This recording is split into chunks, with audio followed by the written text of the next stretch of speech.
problème et le résoudre. Il faut comprendre ce qu'est le M23. D'où vient le M23? Le Rwanda n'a pas créé le M23. C'est ce que dit pourtant la communauté internationale. Créer le M23? Non, je ne crois pas avoir déjà entendu cela. Ils affirment que nous soutenons ce mouvement. Pour moi, la question, c'est de savoir pourquoi on soutiendrait une entité qui existe tout d'abord. Elle existe, c'est un fait. Quelle est déjà la raison de ce problème-là? La communauté internationale est là, et sous prétexte qu'elle dit quelque chose, il ne faut pas l'accepter en l'espèce. Il faut s'en tenir aux faits, et c'est ce que nous disons.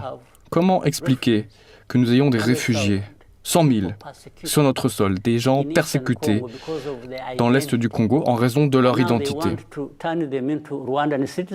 Et maintenant, on veut en faire des citoyens rwandais alors qu'ils sont congolais et qu'il y a des accusations? Je vois ce que vous voulez dire, mais est-ce que vous pouvez répondre à la question? Est-ce que les forces militaires rwandaises sont présentes en RDC? Pouvez-vous répondre à ma question? Je ne suis pas obligé de répondre à vos questions si vous ne répondez pas aux miennes. Et c'est ce que je dis aux pays occidentaux et à tous ceux qui soulèvent ce problème en le sortant de son contexte. On ne peut pas prendre toute cette situation compliquée et la réduire à une accusation contre le Rwanda en disant qu'il est présent dans l'est du Congo. Je le refuse.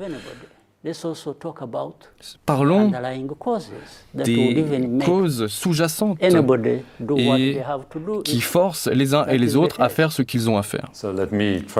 Alors, je vais essayer de poser la question différemment. Est-ce que vous considérez que la situation dans l'est de la RDC est une menace directe pour le Rwanda et que du coup, le Rwanda prendra toutes les mesures pour se défendre, y compris la présence militaire? Nous l'avons dit publiquement.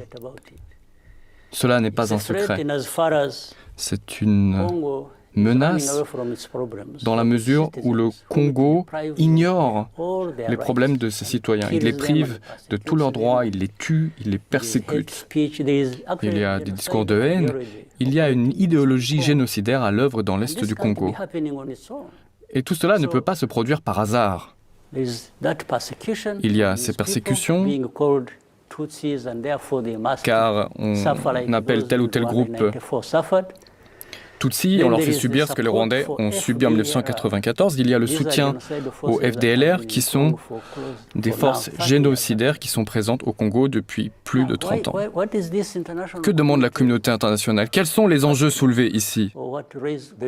Elle demande au gouvernement de régler le problème, de se distancer avec ce groupe.